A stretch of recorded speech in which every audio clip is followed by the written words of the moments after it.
let's see, Family Ties. Yeah, there you go. I knew it was something about family. Shooting all day and then shooting at night. That's Yeah. nuts. Well, it's commitment, right? Yeah. And he's like, I'm 22. I don't need sleep. I gotta tell you, man, I worked night shoots. So I worked in the film industry for years. Yeah. And night shoots, you'd have to be 22. But when I was like 35, 33 working these things, it was just draining the soul out of my body. And just doing that work in general, like it's so hard work. Like I did a documentary in Korea. Like it was about my wife, and we had like a crew from Arirang, the English language TV crew, like follow us around and film us for 3 days. And I'm like, how the hell do people do this like all the time? It is ridiculous. Like the amount of work, like even for just framing like one segment, like the amount of work that goes into it is crazy. It's exhausting. And there's I did reality television. That's a pain. I have great stories from the industry, and when my wife doesn't want to tell people what she does, she just like hands me off and like, Mark, tell them stories from Hunger Games, and so then I'm like, oh, okay, yeah. So she pawns me off. You have good stories, but man, you're a different human. You're just because the days are supposed to be 12-hour shooting days, but that means if call time's at 8 a.m. you're shooting 8. You know, sorry if I'm explaining this to you now if you know it or the listeners, but like. You start at 8 a.m. and then you shoot to 8 p.m. That's your 12-hour day. But if you have 300 extras, you got to get there at 4 a.m. Yeah. And then get them ready. So then your 12-hour day becomes a 16-hour day. And when you wrap at 8, you have 2 hours to get everyone out of there. So then that becomes an 18-hour day. And it's just, and then they're like, yeah, I'll see you in 4 hours. And you're like, oh, man. That's crazy. I mean, but all right. So it's kind of weird, though. There's a certain thrill to, and they must have felt this on this set. I mean, they had to play catch up. And they were supposed to open up in August, and then they got bumped down to early July, so they had 9 weeks to edit this thing after it was done and do special effects. But yeah, well, there were only, I think I read, there were 33 VFX shots in the entire movie. Wow. If you think like these days, like how many, you'd probably get that in like 2 minutes of one of the Marvel movies. Jurassic World had over 2,000. Jesus. And, I still think the T-Rex in the first Jurassic Park looks more real. Oh. Like, you never beat, like, that first movie because they had an actual T-Rex. Yeah. And then they kind of just fit it in. They used it when they needed it. They didn't just go, oh, we'll just put in VFX. Yeah. So sometimes having that constraint forces you to be a better storyteller, I think. Like, not being able to kind of do the crazy VFX shot. It means you have to actually think creatively about how you're going to frame it and how you're going to be able to shoot this using physical effects. Mm-hmm.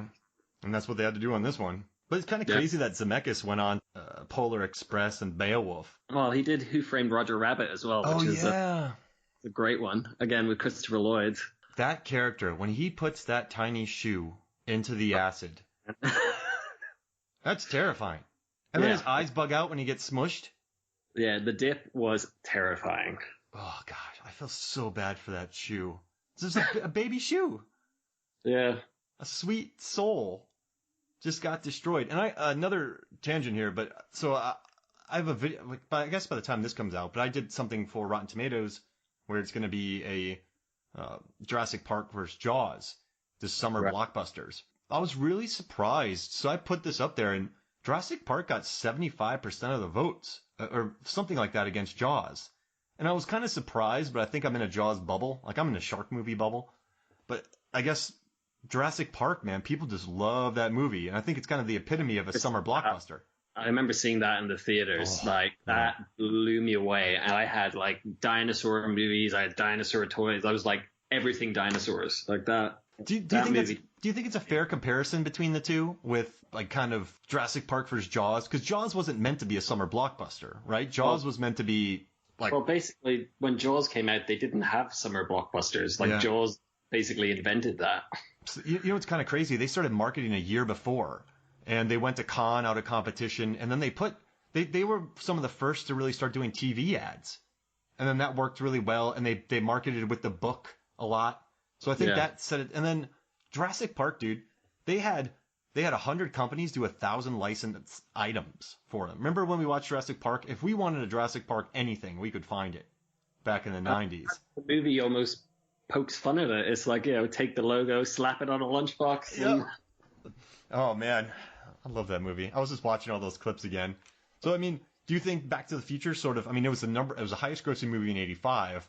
Do you think it kind of belongs in the top 10 summer blockbuster conversation? That's a loaded question to ask you when we're kind of just going along here, but Yeah, I think like if you look at the ultimate blockbusters, like the ones that I can think of, like that I've seen that have been the summer event movies, I guess would be the kind of thing. Like you've had like was Titanic in the summer? I think that was a summer. That came out in like November, December, and it was just in the theater so long. It was in theaters during the summer, but the following summer.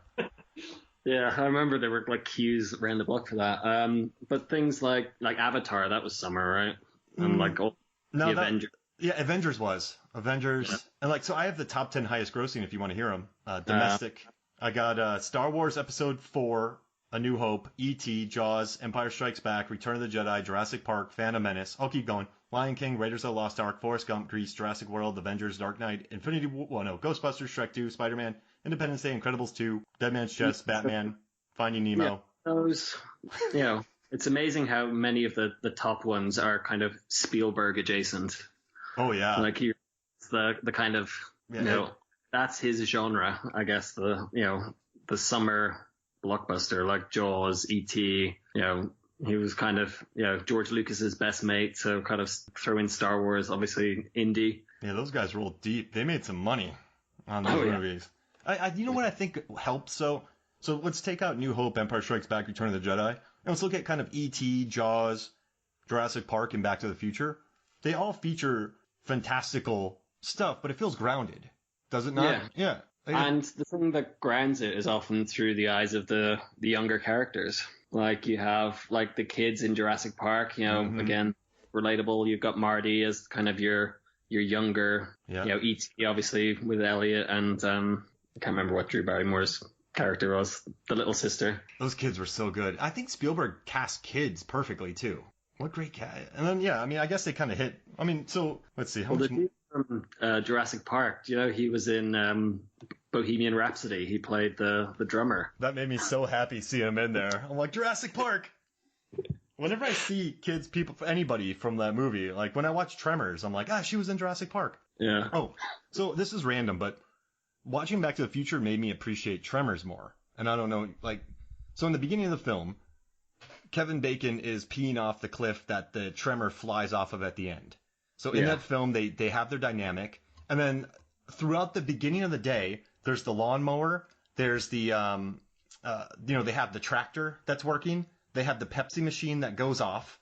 You have the couple in there talking about guns. You meet the student. Like everything in that movie kind of gets, it like you said, Chekhov's gun. Like Tremors is such a tight script. If you watch it, there's payoffs for everything throughout the movie. It makes me so happy. Like, I think if more screenwriters actually kind of use that principle that like, don't just have filler, like things point, you get some tighter scripts and you get some like really interesting movies like that.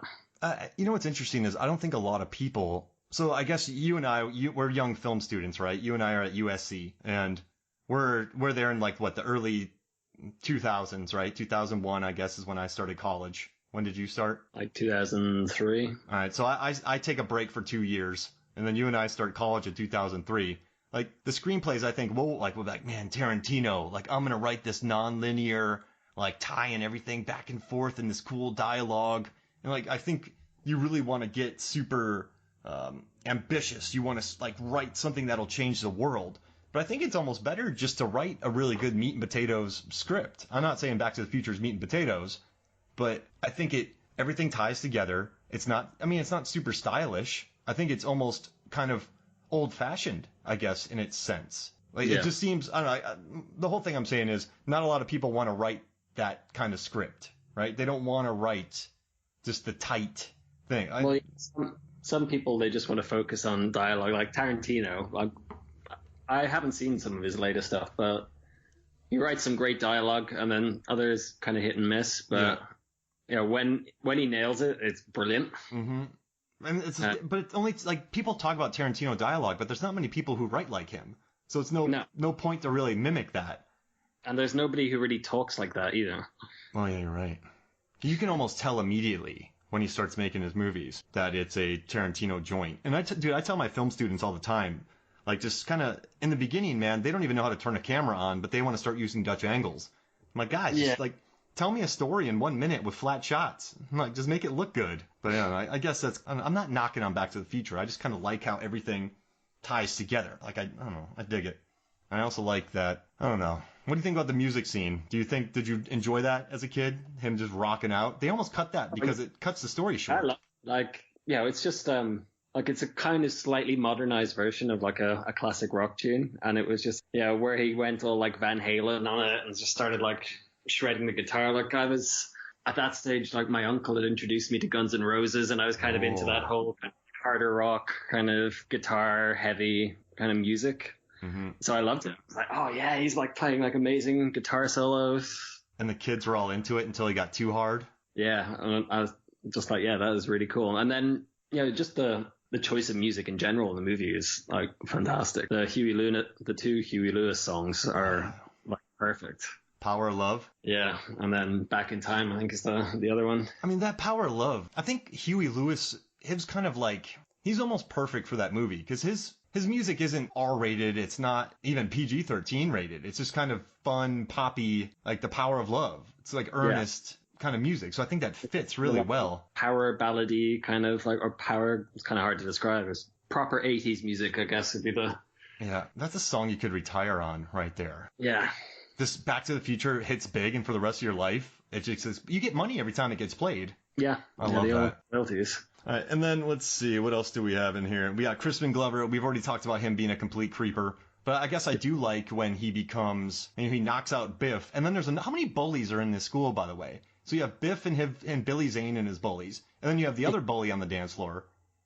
Oh yeah, the one is like Stifler. Yeah, who steals her away again? Shermanator, like from American Pie, like the. But that's as a kid when you're watching that scene and he's fading away, like how scared were you watching that scene? I don't know if I was scared per se. I think it was just kind of a little bit. You haven't, the protagonist is always going to win. Like when you're watching movies, like I hadn't really had exposure to one where protagonist could lose, so you're kind of like, oh, it's still going to be all right. Got it. The day be saved somehow. And I have another question for you. I was watching this documentary about it. I think it's on Tubi right now in the States. It's for free. You can stream it. I think it's on YouTube. But they said in this movie, this character, Michael J. Fox, has no character development. Do you think that's true? No. In the first movie, he doesn't really. Right? He just sort of, because there's no time for him to develop, he just has to act. Does that make sense? It's basically over the course of 3 nights. Yeah. Yeah. Where he has to basically stop himself from fading out of existence. He doesn't really have time to kind of do an introspective and be like, right, so what's gone wrong to bring me here? Yeah. It's can you think of any, well, I guess Goonies, but Goonies has character development, I would say. The kids get tougher, right? They kind of learn. The brother steps up. Like, it's kind of a rare type of film where... Yes, he does kind of gain a little bit of, respect for his family, or kind of, if you notice at the end, he's much more appreciative of the family that he has. Yeah. And he's not going to know... Is he going to know anything about his past? So he's with his... Yeah, that's the thing. He won't, because he's come from, this original timeline where things were kind of crappy, and now he's gone into this second timeline where things are okay, and his dad's a successful author, and now he has a brand spanking new Toyota truck, and he's when they go, hey, remember last week? You're not gonna know. No, it'd be like, oh, what? Can you remind me? What did I do last week? It's like, oh yeah, we did. Yeah. I guess you just blame it on hormones. Yeah. I mean, is that I guess it's a happy ending, right? Because he does not know these people. Yeah. But they're probably still similar enough to his family to be kind of... Yeah, you're right. And he looks exactly like him. And then what'd you think about Bob Gale recently coming out and saying that they don't recognize Marty because Marty was a part of their life 3 years ago? Or for 3 days, 30 years ago. So, I mean, that makes sense. If you think about it, can you think back to some people who you knew for a couple of days, 20 years ago? Yeah. if you went to like a summer camp or like something and you meet like some people and you hung out the entire time and then I'm sure from Korea I've blurred a lot of the faces.